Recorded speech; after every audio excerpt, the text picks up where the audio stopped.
Welcome him to a special live Locked On Chiefs. The center of the football universe today is Kansas City, and it's throwing some things off. You might even feel an earthquake coming at you because it's all happening right down in KC. We're going to talk about it all today, the Chiefs, the draft itself, and what it means for everyone on Locked On Chiefs. From the land of the free and the home of the Chiefs, this is the Locked On Chiefs podcast. I just want to say thank you, Ryan. I appreciate that. Welcome back, everybody. The earth is shaking, but we're okay. We appreciate you making us your first listen here on Locked On Chiefs, part of the Locked On Podcast Network. Your team every day. Make another Locked On show your next listen because we're all in the same waiting period. The countdown has begun. Matt Derrick is here from ChiefsDigest.com. He will tell us all the inside stuff that I don't think about, and Chris always brings up that I can't answer. It's going to be a lot of fun. We'll get to that right after we tell you that, hey, it's almost here. This is going to be, and I like the center of the universe thing because we're all going to be revolving around it. I will be in town. I'm going to have an announcement for you guys tomorrow about where I'll be on Wednesday night. We'll sit down. I might even have an adult beverage with somebody. If y'all want to show up, we'll let you know that tomorrow. I am Ryan Tracy from Rogue Analytics and Performance Consulting, where you can get the draft guide still. That's rogueapc.com and use the code MatrixLOC to get a discount. And you can also get my full draft board over on NFL33.com. It's the pin post right now on our Substack, and it's got everything everywhere where I think they should be. So that's a lot of fun too. I'm Chris Clark from Chiefs Corner, and like I said yesterday, I kind of got another business coming up that you guys will be hearing more about in the coming weeks, so be watching for that. And this is Matt Derrick, I think, from Chiefs Digest. I'll let him go ahead and tell you a little bit more. What is there to say? I mean, you can go to ChiefsDigest.com. Occasionally there are insights from me when I'm fully 100% healthy, which I'm getting close to being, so I like it. Getting ready for the draft, and yeah, you guys are right. Being in Kansas City, there is a lot of excitement and a lot of energy in the air right now. And let's kick off right there. I want to talk about that specifically. I know the Chiefs are getting ready for draft. We have a lot to talk about when we get to that. But Kansas City in general, they're in a situation where they're hosting the NFL draft. They just finished the airport terminal. There's going to be a lot of people flying in. They're going to be using that for the first time. They're going to get to see that. But just the city in general, what can you tell us about Kansas City right now? Yeah, I mean, I've been getting the photos and videos that people have been sharing and sending to me for really the last week and a half or so with all the setup down at Union Station. It's quite impressive. I have not had a chance to go down there to myself, and unfortunately, with my draft responsibilities, none of them involve being downtown for the draft. Because the Chiefs are going to be at their facility. They're going to have the draft picks on Zoom. So, yeah, none of our media availabilities, anything like that's going to be anywhere downtown. So the Chiefs are going to be, the personnel teams and the coaching staffs and everything will be back at the facilities by Arrowhead. So I keep telling people the draft might as well be on the moon for how it affects me, unfortunately. But it's really cool. I mean, the stage setup at Union Station is incredibly impressive. They've got these incredible screens. I do worry a little bit for the people who live close to Union Station and some of the condos and apartments. They're going to have some great views of the draft, but I don't know. Do they want the Fall Out Boy concert at 1 a.m. in their dining room? I don't know. They're going to get it, though. This is definitely, I mean, for anybody, for the hundreds of thousands of fans who went downtown for the parades for the Chiefs and the Royals, this is going to be something entirely beyond that. I mean, this has been, obviously it's much more organized. So there's a lot more to do and see. The way the NFL and the Chiefs have all set it up. I mean, there's interactive displays, they're going to be over by Liberty Memorial. Then you'll be able to watch the draft itself. They have the concerts, everything like this. And then not to mention if you're into the people watching aspect of it, the people have started arriving. I mean, you're seeing a lot of the NFL glitterati around town making appearances at various barbecue places. And so you're going to be running into more than a few of those types. And that's just going to get more and more throughout the week. They were doing some open houses today for the media at some different locations. So if you've been on social media, you have probably seen some photos of the green room and all the setup.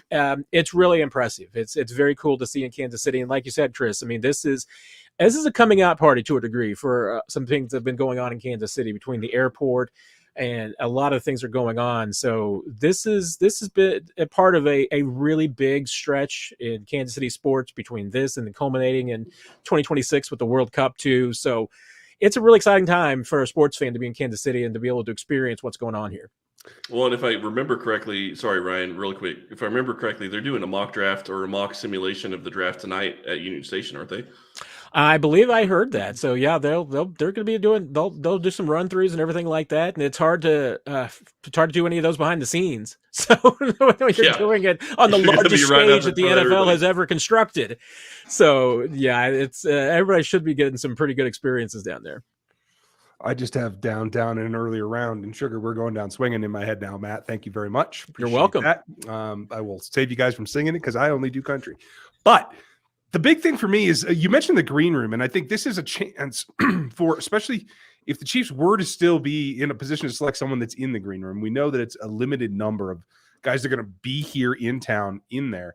I think it's a really unique setup. I think it shows like a little bit of the character of the city, but also is going to give us a unique way to see just one of the landmarks of town, but also be focused in on what it's like when people descend upon someplace. They don't know the culture, the locality. It's a little bit more that I hope the Chiefs are able to make a selection of someone that's in the room. I don't know if that's going to happen, but I think it'd be kind of cool. In being able to be in that position, I think it always comes back to, do you have the value of the guys that are there? And I think there are a couple of targets we could say, but Matt, gut feeling, do you think one of the guys in attendance, the prospects that are here in town in the green room, might end up going to Kansas City?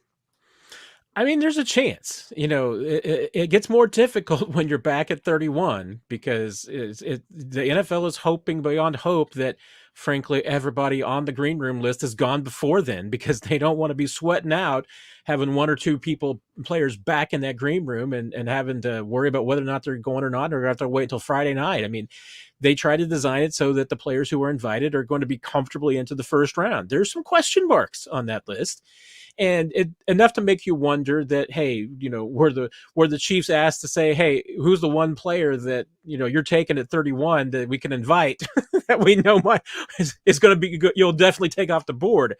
Don't know anything like that. It's been asked, or, what the Chiefs responded correctly if they were asked. But it makes you wonder. And I mean, yeah, it is possible to see some scenarios because there are obviously some positions that I think that some players could drop. And Brett Veach kind of alluded to this, and some other people have talked about it as well. I think there's a real a dichotomy about what people view for this first round. I mean, usually there's a lot of consensus, and I'm just not sure that there's a huge consensus this year, other than a lot of GMs and personnel executives don't think that this is as deep as a first round as in most years. We're seeing a lot of teams taking that maybe they're closer to only 15 players and getting first round grades under boards as opposed to 20.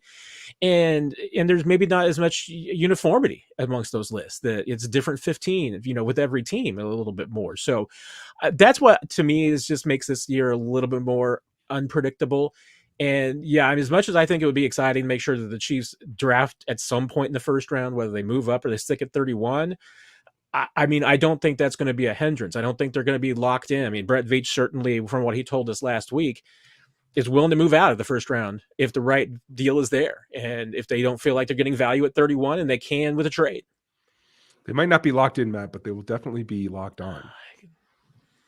Missed my opportunity. Every now and then. Opportunity. Right? I knew you were going to go there, Ryan. The one thing I will say, and the NFL does not want this, and you mentioned this earlier, Matt, is they don't want a prospect still sitting there at the end of night one and having to decide whether or not they're coming back for night two. That has never been a good scenario for any of these guys.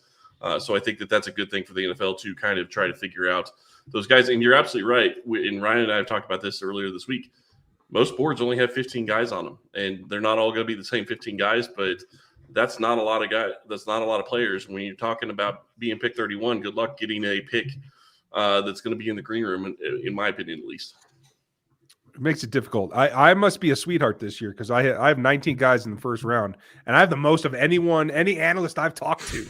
So evidently, I just got a soft spot for this class. But we're going to talk about who the prospects are. Easy now. That's a whole different thing.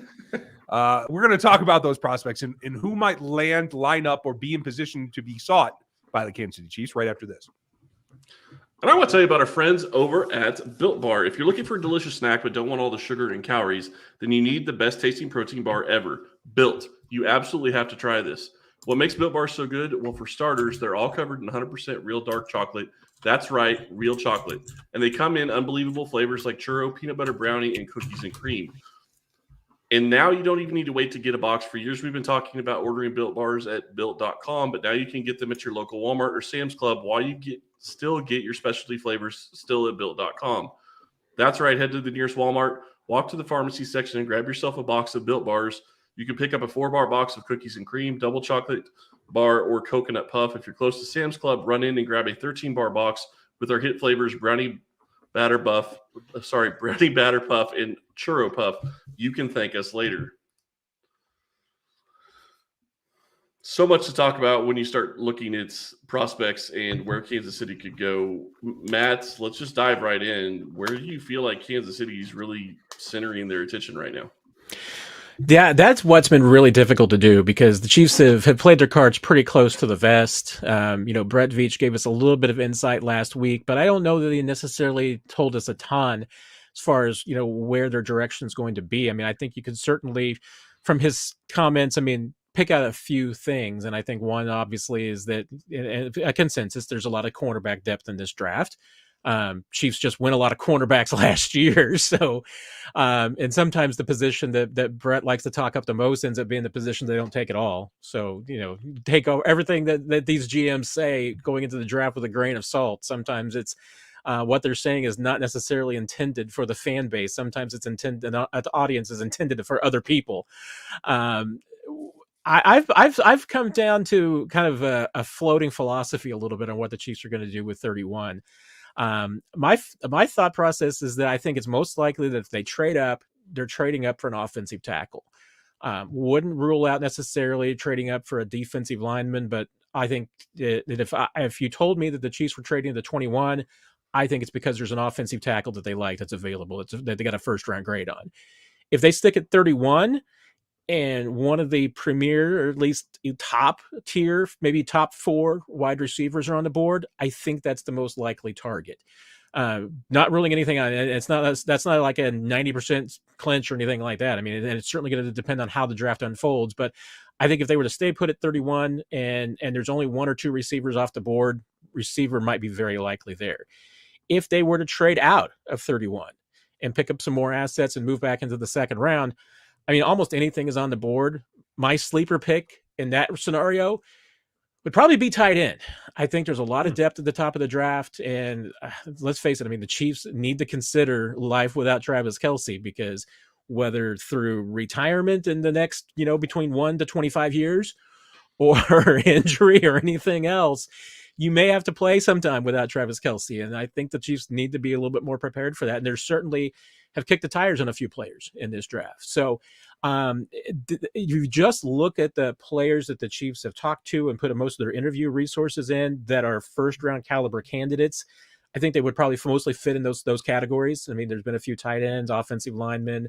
There's been there might be, and I've seen some projections, the Chiefs going in some different directions, like even an offensive interior, which I don't think is necessarily their biggest need right now. But when you look at short-term needs, hey, it's a secondary need for the future. So I can see that. But the one overriding thing that makes it most difficult about picking this year's draft choices for the Chiefs is that they don't have any glaring holes. They don't have any one position that you're going into this draft and saying that if the Chiefs don't get a player in the first round here or in the third round here, or they don't hit this position hard, that they're going to be in trouble. They're not in that spot. I mean, they've put the roster at a pretty good position. Certainly there's some positions they like to see them address, but this isn't, a year where you're going in and saying that if your first pick isn't a defensive edge or your first pick isn't an offensive tackle, that you're bound for a 500 season. That's not where this team's at. I think the most interesting you said that things are all over the place. I even saw a quarterback mocked to the Chiefs in the first round today. I don't know what Chris Collins was thinking, but I just want you guys to know that it's out there. Well, that's one way to go. Yeah, it's a way, but I think the randomness of this draft, I think, is what's perplexing me right now. Consensually, we're all at the point where it's a low volume. There's got to be 31 selections. If you don't have anywhere close to 15, it becomes that payoff. This is what I feel, unfortunately, if Brett Veach isn't as aggressive as he usually is, or if it isn't as successful, I'm sure he's trying to be as aggressive as he can be because we know that's consistent. But if it gets to 31, they haven't been able to trade out. We might be in a position where some of those strange things have to happen because the last guy, the highest guy on the board might be a running back. God forbid we go through that again. Or it might be an offensive guard.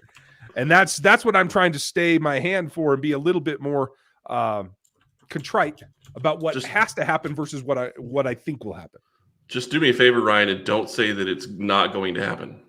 Travis Kelce will stop playing football in 2031. Mark my words. Okay. There, 8 more years. See, I just did it for you. It's all over. Yeah. Record books. Yeah. Thank you for that. I appreciate that. You look at this draft for me, and that was the one thing, and we talked about this earlier in the week, Matt. Running back doesn't make sense to me. I understand a lot of people think Gibbs could be a special talent, but that's a position I just can't see Kansas City going for. Though if they stick at 31 and they don't feel like they're getting value anywhere else, I guess I could see it. I wouldn't love it though. Yeah, and that to me that's worst case scenario for this Chiefs draft. And to a degree, you're talking about the 2020 NFL draft, which is the exact same way. I mean, that was, if the Chiefs were going to trade out of the last pick in 2020, they needed a quarterback to fall to 32. And so when Jordan Love went off the board to the Packers, that pretty much killed all the conversations that the Chiefs were having about moving out of 32. Because teams were talking about trying to move back into the first round to get him and get that fifth-year option. Fifth-year option is a bigger deal for the teams for quarterbacks than any other position. So not that it couldn't be for some other spots, but for quarterback, it's a much bigger deal. So really you're looking at Herndon Hooker probably would be the guy that possibly you would need a quarterback to fall. I don't think there's anything about that. I mean, that's your biggest leverage or your best opportunity. And whether it's him, I think there's probably some other quarterbacks that belong down there too. But hey, we don't have to be in the Chiefs fans don't have to be in the market for the quarterback, so you don't have to judge it. So you can just sit back and wait until the 6th or 7th round and take your flyer if you want. That's true. Levis is being talked about of being a possible number 1 pick at this point, or going to Houston. It's just crazy what you're hearing now and what the Vegas odds are changing too. Vegas is I don't know. I don't know what's going on out there. I think luckily we only have to wait a few hours here until we're going to know. So let's talk impact of certain selections, not whether they should or shouldn't or whether they will or won't, but what happens if they do. We'll do that on the backside of this. So New Punk had a great comment. He's calling a shot here in the live chat. And folks, we are here 5 days a week. We're not always live, but if you happen to be with us live, cheers. Make sure you get subbed on the YouTube channel. And we usually pre-record these, but because we have comments today, Steve, I'm not going to argue with you, Edger and James. I see so much Jamal Charles' game in Jahmyr Gibbs. Let's be real. I still don't want to take him in the first round, but that's only one scenario, right? The Zay Flowers one that New Punk brought up, he's calling a shot that's going to be the selection. And I can see that happening. The question becomes to me, let's take Zay as the example. If that does happen, he does fall there. I have him as a 2nd round grade, so it makes sense to me. That's another sub 5'9" wide receiver with good ability to change direction and get separation underneath. He's got some yak ability. He's just not big, strong down the field, but he's also not anywhere near the Tyreek Hill level. I think that was unique to Tyreek, and I think some people are taking the shorter stature guys and projecting more than we should towards the Hill phenomenon, Matt. If they were to select another undersized wide receiver that really belongs in a slot only, what does that do to this wide receiver group? Well, it's a good question because, and I go back to, where do you put these? Is Zay Flowers a true 1st round grade receiver? I don't think the consensus is there. I think that, to your point, Ryan, if you're talking about teams that have got only 15 players on their board that are 1st round grades, I can't say that I couldn't tell you that why there should be one of those teams that would put Zay Flowers as one of their top 15. He would be in the next tier down, which, would mean that you're talking about a 2nd round player. And that's and the Chiefs may be in that position. If they're at 31 and all their 15 some odd players who have first round grades are gone, then yeah, you're going to get stuck taking a guy that you got a second round grade at 31. That's just the reality of the situation. And that's one difference that I think is more difficult than later on in the draft, because, one thing that Brett Veach and his staff does later in the draft is that, and you hear him talk about pockets, they look for and try to identify what's the deepest pocket at each one of these positions. And then you narrow it down and say, okay, we're going to go this position group because this is the best group that's left. Let's take what we think is the most, outstanding player from that group. That's not how you do 31. I mean, 31, you're really still looking for best available player. Mm-hmm. And, and if you don't have a true need, that kind of gets you in a little bit of, once again, going back to the 2020 conversation, you end up picking maybe the chess piece rather than the best available player. And I would be interested to see if that's, either a PTSD situation for Brett Veach of going running back, or a learning lesson, whichever way you want to put it. I mean, that didn't work out the way that they hoped. I got it. I mean, they had a plan for Clyde on paper. It just didn't work out. So would going running back again make sense for them? Well, that might be tough for them and for the player. But once again, but specific to Zay Flowers, I mean, if he is a second round grade, here's my concern about making the pick there. Even though I think that if he's available at 31, there's a reasonable chance the Chiefs take him. If he's a second round wide receiver, what's your expectation for him? If your expectation for him, because he went in the first round, is that he's going to be 1,000-yard receiver in year one, that is probably an unrealistic expectation for Zay Flowers or any rookie that you got a second round grade on coming into an Andy Reid offense. You saw what happened with the second round receiver in Sky Moore this year. It's difficult to do. So unless you're an elite receiver, and the only case that I've really seen made is that Jackson Smith-Njigba is maybe the true only elite receiver in this draft. If that's not the guy coming to Kansas City, then you're going to have somebody who is going to be a bit of a project, not a total project, but a bit of one. And I'm with you. I mean, you make the point about the smaller size receivers. What can be your expectations? If you think that Zay Flowers is the next Tyreek Hill, I would say that the speed and the numbers probably don't support that. So it's about having reasonable expectations for him. Not necessarily to say the Chiefs have a problem if they take Zay Flowers. I think it's just you have to have proper expectations. I agree. Go ahead. I was just going to say, I think that it's really interesting you bring up Jackson Smith-Njigba. I think he's probably truly the only elite receiver in this draft. May not be the only wide receiver taken in the first round, but I would also argue I don't know that you're going to have a first round wide receiver in an Andy Reid team that's going to be 1,000 yards their first year. I just don't know that that's going to happen. The way that Andy Reid does things and the way that his offense is structured, even if you're a first round talent and elite, I don't know that you're step in and have 1,000-yard receiver. So the question then becomes, if we're not going to do the receiver, that's probably not the best fit. I think the most underrated group that the Chiefs could consider at 31, depending on how the board falls, is the interior defensive line. There's a lot of undersized pass rushers that I don't believe belong in the first, but could be there at 31 that maybe you have to reach a little bit, but they might be the best graded guys on the board at the time. And I think there's a good girth of them going down through day two. Is that something that, if that were to happen, Matt, no matter who it is, just bolstering the interior pass rush, is that enough to take the whole defensive front forward, given that we've seen them be more multiple and seen guys move around the defensive front a lot more in this last season cycle? Yeah, I'm glad you mentioned that, because I had a conversation earlier today with someone. We're talking about, what are positions where you could see, like last year when you saw rookies come in and start at different positions, both offensively and defensively for the Chiefs, where are spots that rookies could come in and start this year? Is there a spot on offense where a rookie can come in and start? I mean, outside of a tackle position, and I would say either left or right tackle, depending on who was there. That's about your only option on offense. You could say a rookie could start at one of those, an offensive position. Defensively, I think the only place that a rookie would come in and start is at defensive tackle. You've got Derek Nottie coming back, who was primarily your starter along with Chris Jones. But, you don't have Colin Saunders back. Turk Wharton's coming back from an injury. You've got some depth concerns there.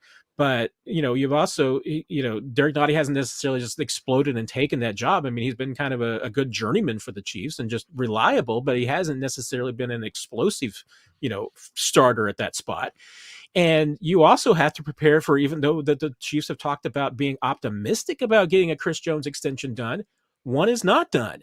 And if you're going into offseason and now you're replacing 2 starters on the defensive interior, that's a problem. So, yeah, I mean, you always want to be able to address not only, current needs, but future needs. And I don't think there's any doubt right now you could check defensive tackle in both those boxes.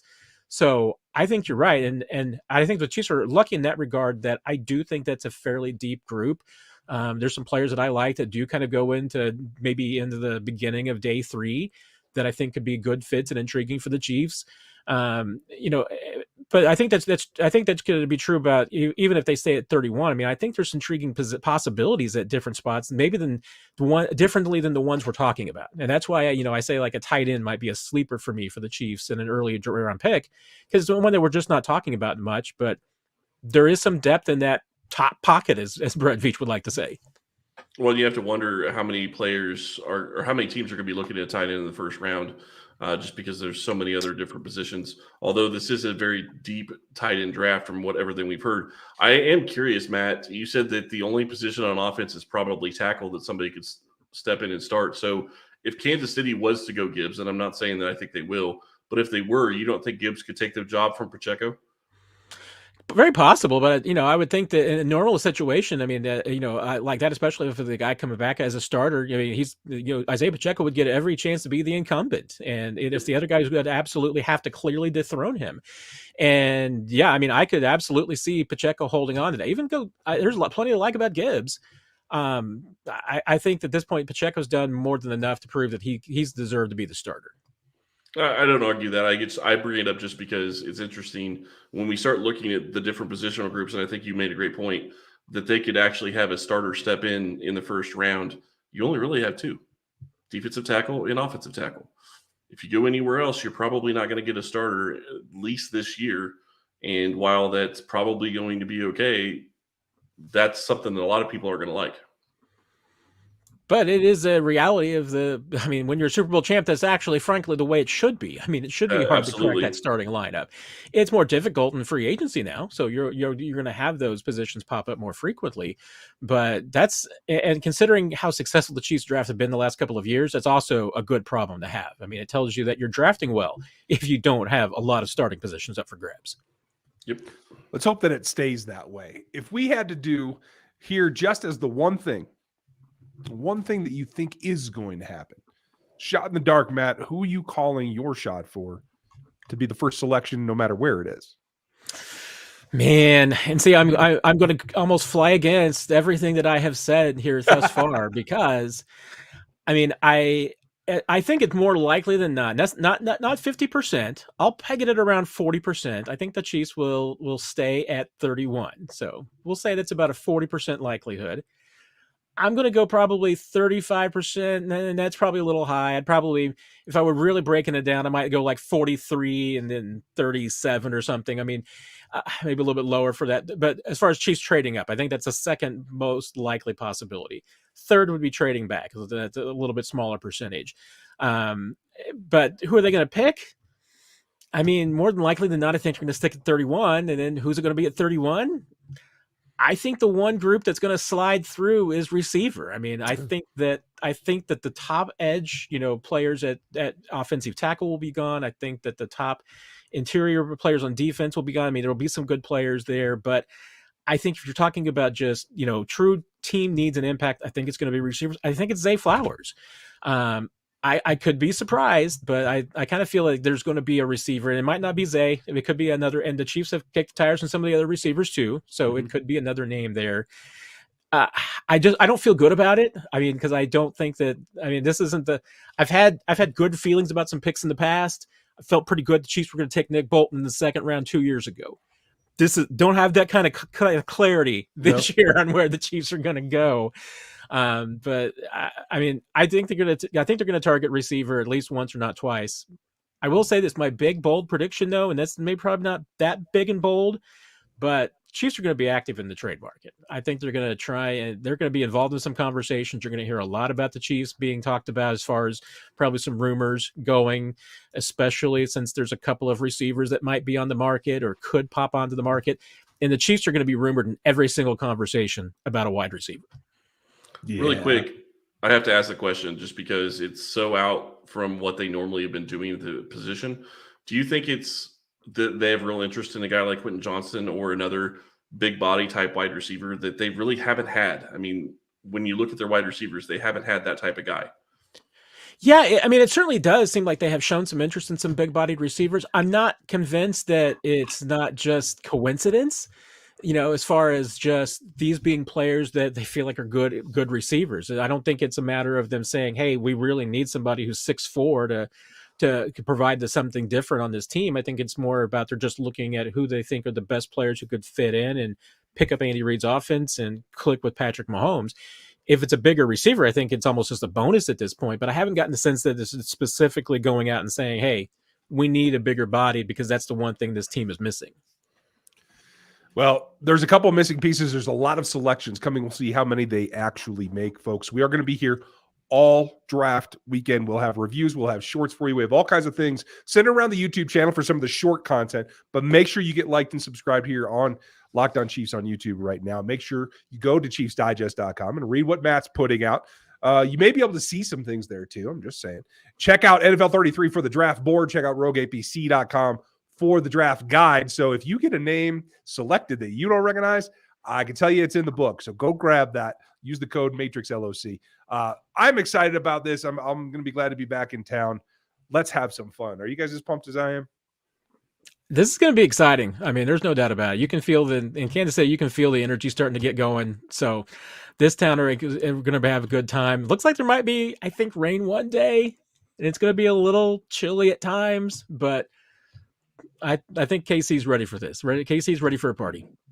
I cannot wait. This is going to be a lot of fun regardless, just because I love the draft every year, but being in Kansas City, you're going to get to see people are going to get to see this town in a different light than they've ever got to see it. And I think that's going to be awesome. So be safe while you're out there. I hope that you guys have a great time. And we will give you a reaction as we get closer. KC, baby. That's what I'm talking about. Y'all have a great one. Make sure that you get subbed because we have so much stuff coming here and on the audio. Just wanted to throw that out one last time. Thank you for your time today, and we'll talk to you tomorrow.